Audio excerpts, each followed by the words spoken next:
ನಾಡಿನಾದ್ಯಂತ ವರಮಹಾಲಕ್ಷ್ಮಿ ಹಬ್ಬವನ್ನ ಅದ್ಧೂರಿಯಾಗಿ ಆಚರಿಸಿದ್ದಾರೆ. ನಟಿ ಪವಿತ್ರ ಗೌಡ ಕೂಡ ಈ ಬಾರಿಯ ಹಬ್ಬವನ್ನ ಸ್ಪೆಷಲ್ ಆಗಿ ಸೆಲೆಬ್ರೇಟ್ ಮಾಡಿದ್ದಾರೆ. ವರಮಹಾಲಕ್ಷ್ಮಿ ಹಬ್ಬದ ಸ್ಪೆಷಲ್ ಝಲಕ್ ಇಲ್ಲಿದೆ. ವರಮಹಾಲಕ್ಷ್ಮಿಯ ಪೂಜೆ ಪುನಸ್ಕಾರ ಜೋರಾಗಿತ್ತು. ಮನೆ ಮನೆಯಲ್ಲೂ ಲಕ್ಷ್ಮೀ ದೇವಿಯ ಸ್ತೋತ್ರಗಳು ಮೊಳಗ್ತಾ ಇದ್ವು.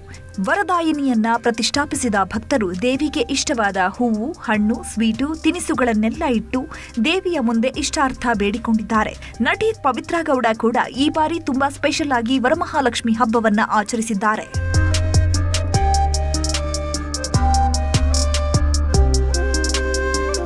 ಕಳೆದ ವರ್ಷ ಈ ಟೈಮ್ನಲ್ಲಿ ಪವಿತ್ರ ಗೌಡ ಕಣಕಣದಲ್ಲೂ ನರಕ ನೋಡ್ತಾ ಇದ್ರು. ರೇಣುಕಾ ಸ್ವಾಮಿ ಕೊಲೆ ಕೇಸ್ನಲ್ಲಿ ಜೈಲು ಪಾಲಾಗಿದ್ರಿಂದ ಹಬ್ಬ ಇರಲಿಲ್ಲ, ಹರಿದಿನವೂ ಇರಲಿಲ್ಲ.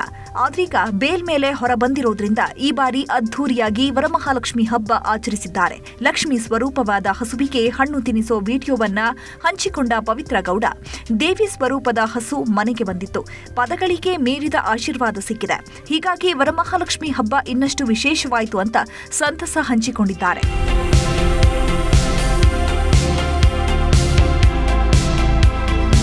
ಕೊಲೆ ಕೇಸ್ನಲ್ಲಿ ಸಿಲುಕಿದ್ದ ಪವಿತ್ರ ಗೌಡ ಜೈಲಿನಿಂದ ಹೊರಬಂದಿದ್ದೇ ಬಂದಿದ್ದು ದೇವರ ಪರಮ ಭಕ್ತೆಯಾಗಿದ್ದಾರೆ. ಪರಪ್ಪನ ಅಗ್ರಹಾರ ಜೈಲಿನಿಂದ ಬರ್ತಾ ಇದ್ದಂತೆ ಮುನೇಶ್ವರನಿಗೆ ಹರಕೆ ಸಲ್ಲಿಸಿದ್ದ ಪವಿತ್ರ ನಂತರ ಕುಂಭಮೇಳಕ್ಕೆ ಹೋಗಿ ಗಂಗೆಯಲ್ಲಿ ಮಿಂದೆದ್ದಿದ್ರು. ನಂತರ ರಾಯರ ಅಂಗಳಕ್ಕೂ ಕಾಲಿಟ್ಟು ಸರಗುಡ್ಡಿ ಬೇಡಿ ಬಂದಿದ್ರು.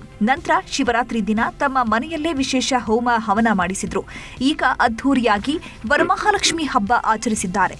ಒಟ್ನಲ್ಲಿ ಕೆಟ್ಮೇಲೆ ಬುದ್ಧಿ ಬಂತು ಅನ್ನೋ ಹಾಗೆ ದೇವರ ಧ್ಯಾನದಲ್ಲಿ ಮುಳುಗೇಳ್ತಿದ್ದಾರೆ.